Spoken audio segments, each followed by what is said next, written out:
여러분, 지금 여러분의 지갑 속에 있는 현금보다 혹은 통장에 찍힌 숫자보다 훨씬 더 소중하고 거대한 돈이 어디에 있는지 아십니까? 바로 매달 여러분의 월급 명세서에서 꼬박꼬박 단 한 번의 예외도 없이 빠져나가는 그 이름, 국민연금입니다. 그런데 이 소중한 노후 자금이 지금 안팎으로 거센 공격을 받고 있다는 사실을 알고 계셨나요? 2026년 1월 현재 대한민국 금융권은 그 어느 때보다 뜨겁고도 살벌한 논란에 휩싸여 있습니다. 바로 중국계의 거대 자본이 우리 국민의 노후를 책임질 금고의 열쇠를 쥐고 있는 금고지기를 통째로 삼키려 한다는 충격적인 소식, 그리고 우리 정부가 환율이라는 거대한 파도를 막아내기 위해 국민연금의 돈 1조 4천억 원을 사실상 방어벽의 재료로 써버렸다는 구체적인 데이터가 공개되었기 때문입니다. 오늘 저희 돈줄경제에서는 그동안 어떤 주류 언론도 어떤 경제 전문가도 차마 입 밖으로 내지 못했던 국민연금 잔혹사의 실체를 현미경처럼 아주 세밀하게 들여다보려고 합니다. 이건 단순히 연금이 고갈된다는 뻔한 공포 마케팅이 아닙니다. 우리 눈앞에서 실시간으로 벌어지고 있는 자본의 침투와 정책적 희생에 대한 아주 차갑고도 냉정한 기록입니다. 먼저 여러분께 질문을 하나 던져보겠습니다.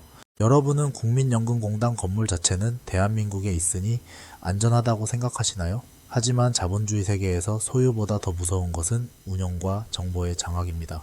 국민연금이 가진 1200조 원이라는 천문학적인 돈은 전주에 있는 공단 직원들이 다 굴리는 게 아닙니다. 부동산 투자, 인프라 투자, 해외 주식 투자처럼 전문성이 필요한 분야는 민간 운용사에게 돈을 맡기죠. 이를 위탁 운영이라고 부릅니다. 쉽게 말해 국민연금은 거대한 금고의 주인이고 이 운용사들은 그 금고의 열쇠를 잠시 빌려가서 수익을 내주는 금고지기들인 셈입니다. 그런데 만약 이 금고지기가 갑자기 주인이 바뀐다면 어떨까요? 그것도 우리와 경제적으로, 정치적으로 아주 복잡하고 미묘한 갈등 관계에 있는 국가의 자본이 그 금고지기 회사의 대주주가 된다면요? 바로 이 지점에서 이지스 자산운용 사태가 시작됩니다. 이지스 자산운용은 일반인들에게는 이름이 생소할 수 있지만 대한민국 부동산 자산운용 업계에서는 그야말로 황제와 같은 위치에 있습니다. 서울 광화문의 랜드마크 빌딩들, 강남의 초고층 오피스, 그리고 미래산업의 심장이라 불리는 대형 데이터 센터와 국가 물류의 혈류인 부산 양곡부두까지 이 회사의 손길이 닿지 않은 곳이 없습니다. 그런데 2026년 1월 현재 이 거대 기업의 주권을 놓고 범중국계 자본으로 분류되는 힐하우스 인베스트먼트가 우선 협상 대상자로 선정되어 최종 심사를 기다리고 있습니다. 힐하우스는 표면적으로는 싱가포르에 본사를 둔 세련된 글로벌 사모펀드의 탈을 쓰고 있습니다. 하지만 그들의 성장 배경을 단 10분만 조사해봐도 소름 끼치는 진실이 드러납니다. 텐센트, 바이두, 징동닷컴 같은 중국의 거대 빅테크 기업들과 한 배를 타고 성장한 자본이며 실질적인 결정권과 자금의 뿌리가 중국에 닿아 있다는 것이 국제 금융계의 정설입니다. 이들이 이지스를 인수하기 위해 부른 금액은 무려 1조 1천억 원입니다. 국내에 쟁쟁한 금융지주사들이 이 가격 이상은 무리다 라며 고개를 저을 때 힐하우스는 무려 1,500억 원이라는 프리미엄을 더 얹어서 베팅했습니다. 여러분, 장사꾼이 손해보는 장사를 할까요? 단순히 월세를 받아서 수익을 내겠다는 계산으로는 절대 나올 수 없는 금액입니다. 그렇다면 그들이 1,500억 원을 더 주고서라도 얻고 싶었던 진짜 가치는 무엇이었을까요?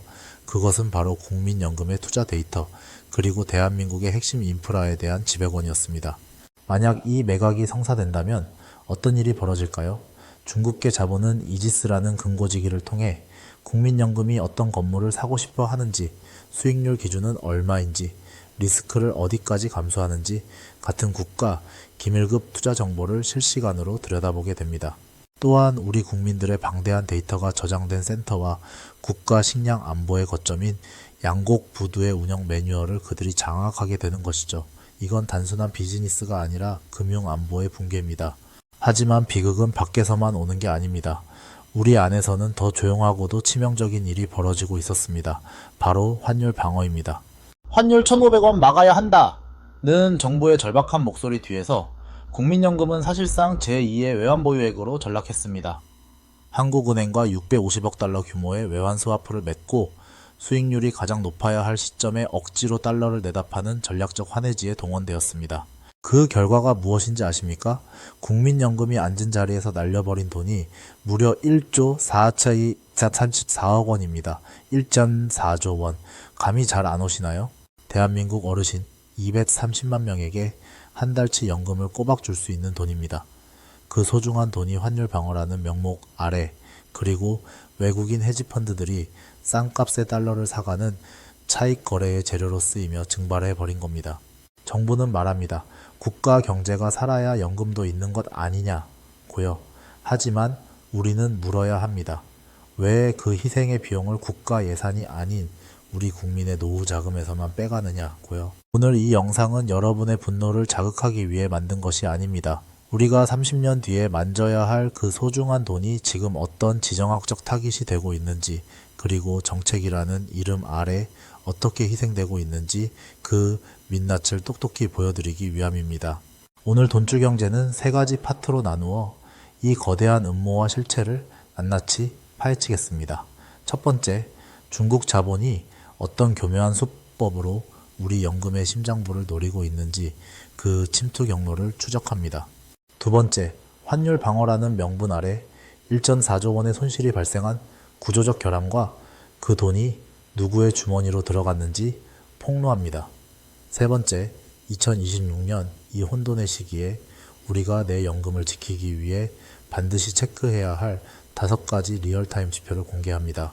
이 영상 하나만 끝까지 시청하신다면 여러분은 국민연금을 둘러싼 그 어떤 복잡한 뉴스도 완벽하게 해석할 수 있는 안목을 갖게 되실 겁니다.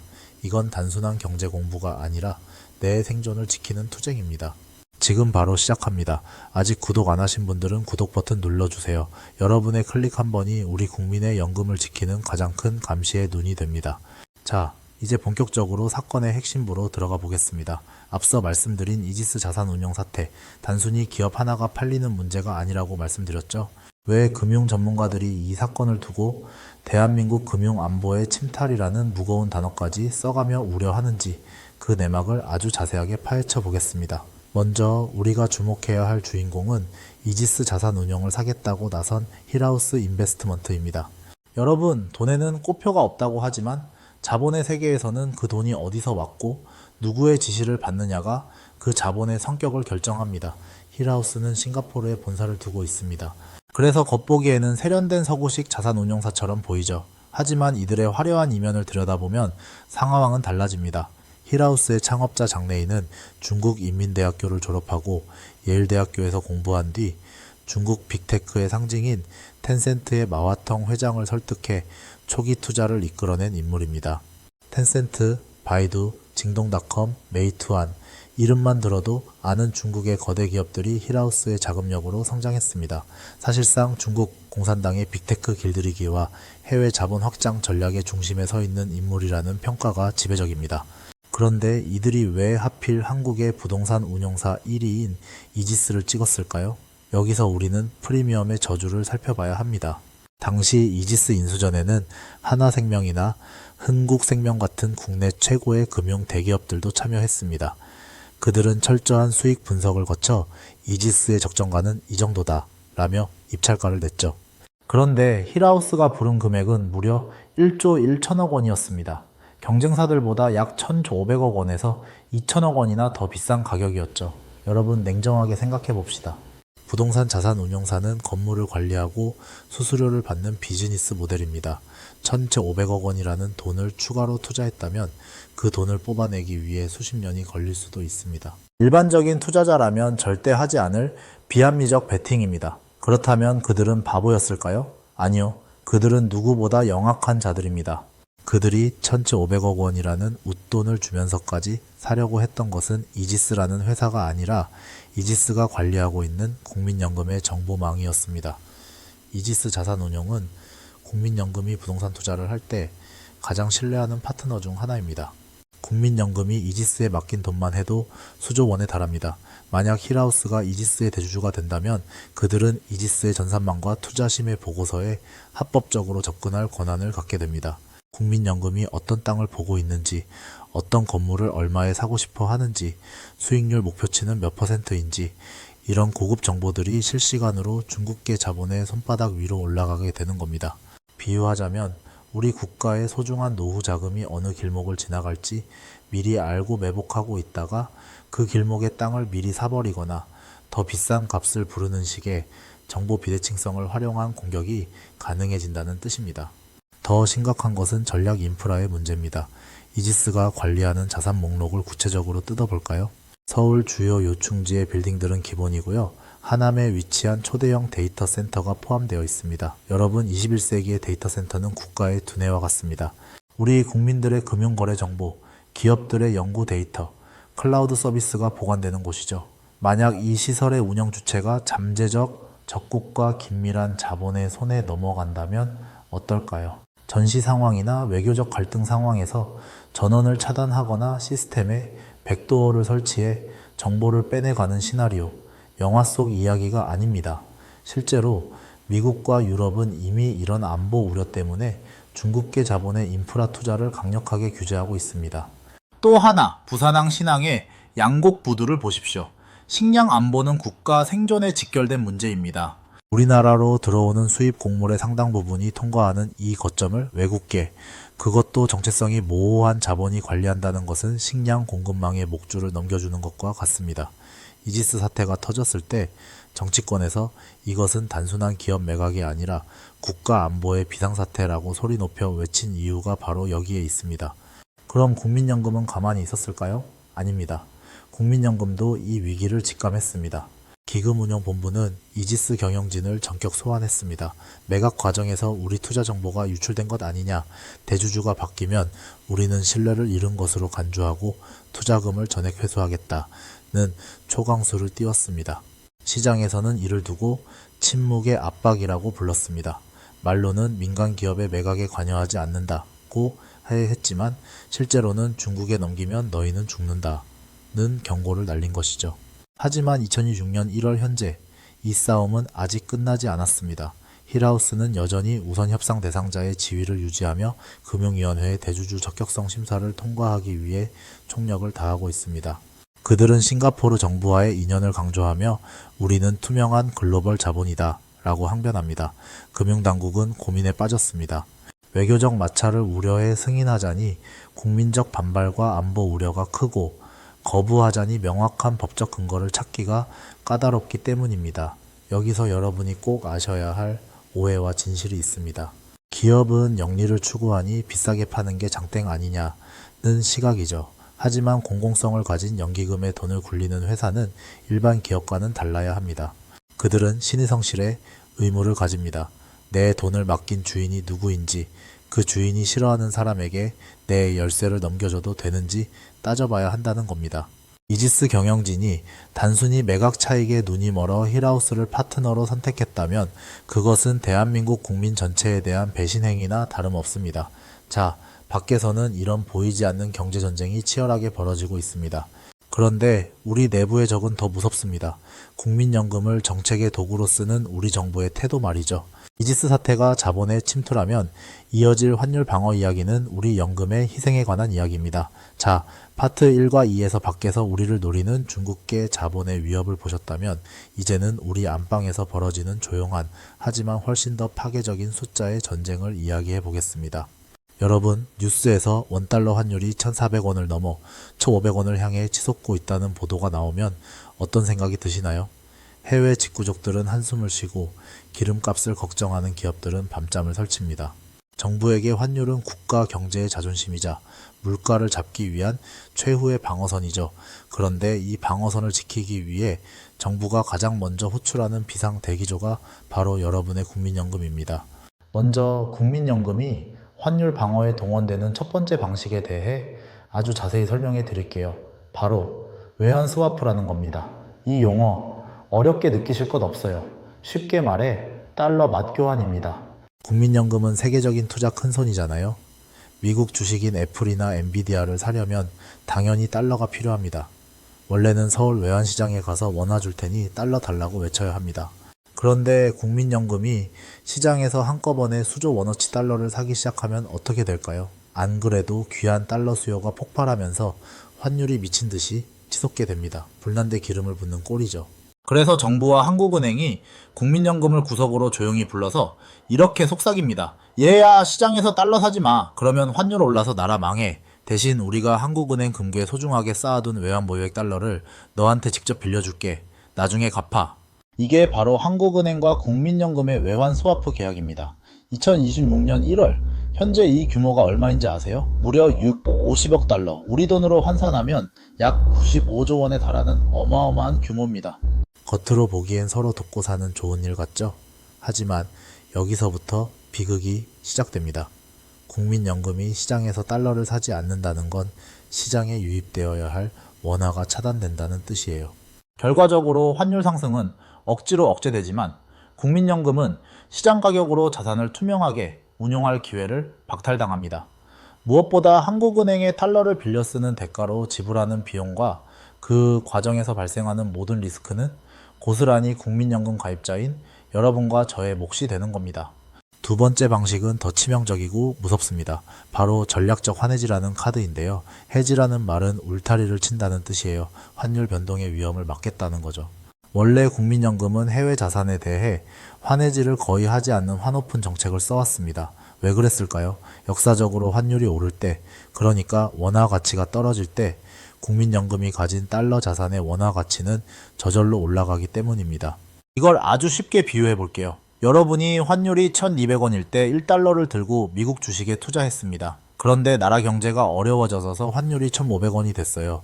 주식 가격이 하나도 안 오르고 그대로여도 여러분은 가만히 앉아서 원화로 300원을 벌게 됩니다. 이게 바로 환차익입니다. 경제 위기 상황에서 환율이 치솟을 때 우리 연금 수익률을 든든하게 방어해주는 아주 소중한 안전장치였던 거죠. 그런데 정부는 환율을 떨어뜨리기 위해 국민연금에게 이렇게 명령합니다. 너네 가진 달러 미리 팔아라. 환율 좀 눌러야겠다. 그래서 탄생한 것이 환해지 비율 상향 조정입니다. 원래 0%였던 비율을 강제로 10%, 15%까지 올렸습니다. 국민연금이 나 3개월 뒤에 이 가격에 달러 팔게라고 시장에 미리 약속하게 만드는 거죠. 이렇게 달러 매물이 시장에 쏟아져 나오면 환율은 일시적으로 안정을 찾을지 모릅니다. 하지만 국민연금은 어떻게 될까요? 환율이 계속 오르는 구간에서는 나중에 더 비싸게 팔 수 있었던 그 귀한 달러를 미리 낮은 가격에 팔기로 약속해버렸으니 그 차익만큼 고스란히 손해를 보게 되는 겁니다. 실제로 그 참담한 결과가 숫자로 드러났습니다. 최근 발표된 데이터를 보면 국민연금이 환율 방어용 환해지로 인해 입은 거래 손실액이 무려 1조 4234억 원에 달합니다. 1년 전 손실액이 3,500억 원 수준이었는데 단 1년 만에 손실이 4배 넘게 폭증한 거예요. 여러분, 이 1조 4천억 원이라는 돈이 대체 어디서 온 돈입니까? 여러분이 매달 피땀 흘려번 월급에서 떼어낸 보험료가 차곡차곡 쌓여 만들어진 기금입니다. 이 소중한 돈이 수익률 극대화라는 본래 목적이 아니라 정부의 정책 방패로 쓰이다가 공중분해된 것입니다. 1.4조 원이면 대한민국 평균 연금 수령액을 기준으로 했을 때 약 230만 명의 어르신들에게 한 달치 연금을 꼬박 지급할 수 있는 거대한 자금입니다. 그 돈이 환율 방어라는 명목 아래 사라진 거죠. 더 화가 나는 사실은 이 과정에서 누가 진짜 이득을 보느냐는 겁니다. 국민연금이 인위적으로 환율을 억누르고 있으면 시장의 달러 가격은 실제 가치보다 저평가됩니다. 이때를 놓칠 리 없는 골드만삭스나 모건 스탠리 같은 글로벌 헤지펀드들은 속으로 쾌재를 부릅니다. 어라? 한국 정부가 국민연금 동원해서 달러를 싸게 파네? 하면서 신나게 달러를 사모읍니다.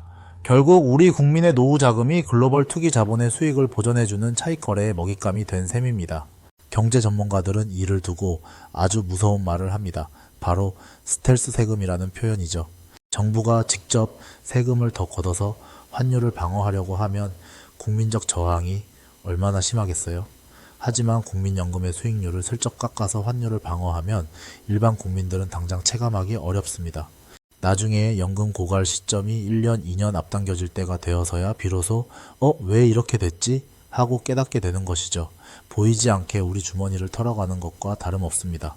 노르웨이나 캐나다 같은 선진 연기금들은 정부가 이런 무리한 요구를 하면 단칼에 거절합니다. 우리의 유일한 대주주는 미래 세대이고 우리의 유일한 존재 이유는 수익률이다라고 당당하게 선언하죠. 하지만 우리 국민연금은 어떻습니까? 보건복지부 장관이 위원장을 맡고 있는 지배구조 아래에서 정부의 협조 요청을 거절하기란 사실상 불가능에 가깝습니다. 주인 없는 돈처럼 취급받는 우리 연금의 슬픈 자화상이죠. 밖에서는 중국 자본이 우리 금고의 열쇠를 노리고 안에서는 정부가 우리 금고의 돈을 정책 방패로 쓰고 있는 이 사면초가의 상황. 자, 그렇다면 우리는 이대로 손 놓고 내 소중한 연금이 눈 녹듯 사라지는 걸 지켜만 봐야 할까요? 절대 그래서는 안 됩니다. 이제 가장 중요한 마지막 단계가 남았습니다. 이 혼돈의 2026년, 우리가 내 소중한 연금을 지키기 위해 실시간으로 체크해야 할 5가지 골든지표와 우리 가입자들이 가져야 할 최후의 태도에 대해 이야기하겠습니다. 내 연금을 지키는 진짜 방법, 지금 바로 공개합니다. 자, 이제 우리는 위기의 실체를 아주 명확하게 알게 되었습니다. 밖으로는 우리 금고의 열쇠를 노리는 중국계 자본의 교묘한 침투 시나리오가 있고, 안으로는 우리 금고의 돈을 꺼내 정책 방패로 쓰고 있는 정부의 딜레마가 있습니다. 그렇다면 2026년 현재를 살아가는 평범한 우리들은 무엇을 해야 할까요? 그저 연금이 고갈된다는 뉴스에 한숨만 쉬고 있어야 할까요? 아닙니다. 이제는 우리 스스로가 내 돈을 지키는 가장 무서운 감시자가 되어야 합니다. 정부나 연금공단이 먼저 말해주지 않는, 하지만 우리가 뉴스만 보고도 내 연금의 안전도를 즉각 판별할 수 있는 5가지 골든지표를 지금부터 아주 자세하게 하나씩 짚어드릴게요. 이 지표들은 여러분의 노후 자금이 안전한지 아니면 누군가의 먹잇감이 되고 있는지 알려주는 실시간 신호등이 될 겁니다. 가장 먼저 우리가 눈을 크게 뜨고 주목해야 할 지표는 바로 위탁 운용사의 대주주 변경 뉴스입니다. 앞서 우리가 깊게 파헤친 이지스 자산운용 사례를 절대 잊지 마세요. 국민연금이 직접 돈을 굴리는 게 아니라 민간 회사에 돈을 맡기는 구조라고 말씀드렸죠. 만약 여러분이 즐겨보는 경제신문이나 포털 뉴스에서 대한민국 최대 부동산이나 인프라 운용사가 매각을 추진한다는 소식이 들리면 무조건 인수 주체가 누구인지 확인해야 합니다. 특히 인수자가 싱가포르나 홍콩 혹은 조세 회피처인 케이맨 제도에 본사를 둔 사모펀드라면 그 배후에 중국계 자본이 도사리고 있는지 끝까지 추적하는 여론이 필요합니다. 이런 매각이 진행될 때 국민연금이 그저 수수관망하고 있는지 아니면 우리의 투자 정보를 지키기 위해 강력한 자금 회수 카드를 만지고 있는지 그 태도를 보는 것이 우리 금융 안보를 지키는 첫 번째 관문입니다. 두 번째 지표는 국민연금의 환해지 비율의 변화입니다. 이건 정말 여러분의 연금 수익률과 직결되는 아주 중요한 숫자예요. 원래 국민연금은 환율 변동을 그대로 수용하는 환오픈 정책이 원칙이었습니다. 그런데 정부의 압박으로 이 비율이 계속해서 야금야금 올라가고 있어요. 2026년 현재 최대 15% 수준인 이 비율이 만약 20%, 30%로 늘어난다는 정부 발표가 나온다면 그건 정말 위험한 신호입니다. 정부가 국민연금을 본격적으로 외환시장에 총알로 쓰겠다는 선언이나 다름없거든요. 환율이 오를 때 우리가 당연히 누려야 할 환차익 수익을 박탈당하고 손실만 떠안게 되는 구조가 고착화되는 것이니 기금운용본부 홈페이지에 올라오는 분기별 보고서를 꼭 체크하셔야 합니다. 세 번째 지표는 원달러 환율 1,470원 마지노선입니다. 2026년 1월 현재 환율이 이 부근에서 아주 아슬아슬하게 줄타기를 하고 있습니다. 외환당국은 환율이 1,500원을 돌파하는 순간 심리적 저항선이 무너진다고 보고 패닉에 빠질 겁니다. 이때 정부가 가장 먼저 손을 벌리는 곳이 바로 국민연금이에요. 스와프 한도를 더 늘리자거나 달러를 더 풀라고 요구하는 목소리가 커질 때 우리 가입자들은 왜 그 비용을 우리가 감당해야 하느냐고 당당히 물어야 합니다. 환율 1,470원은 우리 연금 기금에 아주 빨간 적색 경보가 켜지는 구간이라는 걸 꼭 기억하세요. 네 번째 지표는 국민연금 내 중국 투자 비중의 추이입니다. 전 세계 1위 연기금인 노르웨이 국부펀드나 캐나다 연기금 같은 똑똑한 돈들은 지금 일제히 중국에서 탈출하고 있습니다. 중국 정부의 예측 불가능한 규제와 지정학적 리스크 때문이죠. 우리 국민연금도 다행히 중국 비중을 낮추고는 있지만 만약 정치적 관계 개선이나 일시적인 유혹 때문에 다시 중국 비중을 급격히 늘린다면 그건 우리 노후를 불확실한 도박판에 올리는 것과 같습니다. 우리 연금이 글로벌 트렌드에 맞게 안전한 곳으로 자산을 옮기고 있는지 포트폴리오 다변화 실태를 감시해야 합니다. 마지막 5번째 지표는 기금운용본부의 독립성 지수입니다. 이건 숫자로 나오지는 않지만 기금운용본부장이 누구의 눈치를 보느냐를 보면 알 수 있습니다. 본부장이 오로지 전문성을 바탕으로 정부의 무리한 요구에 대해 당당하게 안 됩니다라고 말할 수 있는 구조인가를 봐야 합니다. 만약 기금운용위원회가 정부 인사들로만 가득 채워지거나 수익률보다는 공공성이나 국가 정책 협조 같은 단어를 더 많이 쓰기 시작한다면 우리 연금은 이미 그 독립성을 잃은 것이나 다름없습니다. 자, 이제 결론을 내릴 시간입니다. 영상 초반에 제가 던졌던 질문 기억하시죠? 내 연금이 중국에 다 털리고 있는 거냐고요? 저의 대답은 아니요. 하지만 아주 조용히 녹아내리고는 있습니다입니다. 중국 자본이 직접 우리 돈을 훔쳐가지는 못해도 시스템의 빈틈을 노리는 외세 자본과 수익률보다는 정무적 판단을 앞세우는 우리 내부의 결정들이 우리 연금의 가치를 조금씩 갉아먹고 있는 건 부정할 수 없는 현실입니다. 1200조 원이라는 이 거대한 돈은 주인 없는 눈먼 돈이 아닙니다. 바로 여러분이 젊은 시절 흘린 땀방울이고 노후에 기댈 마지막 지팡이입니다. 우리가 무관심할 때 자본은 가장 잔인하게 우리를 배신합니다. 하지만 우리가 깨어있고 지표를 확인하고 목소리를 낼 때 1200조 원의 금고는 비로소 안전하게 지켜줄 수 있습니다. 오늘 돈주경제에서 다룬 이 방대한 이야기들이 여러분께 조금이라도 깨달음을 드렸다면 좋겠습니다. 여러분은 어떻게 생각하시나요? 국가 경제를 위해 우리 연금이 손해를 보는 게 맞다고 보시나요? 아니면 어떤 경우에도 우리 노후가 최우선이어야 한다고 보시나요? 여러분의 소중한 의견을 댓글로 남겨주세요. 한 분 한 분의 의견이 모여 우리 연금의 미래를 바꿀 수 있습니다. 오늘 긴 시간 동안 함께 해주셔서 진심으로 감사합니다.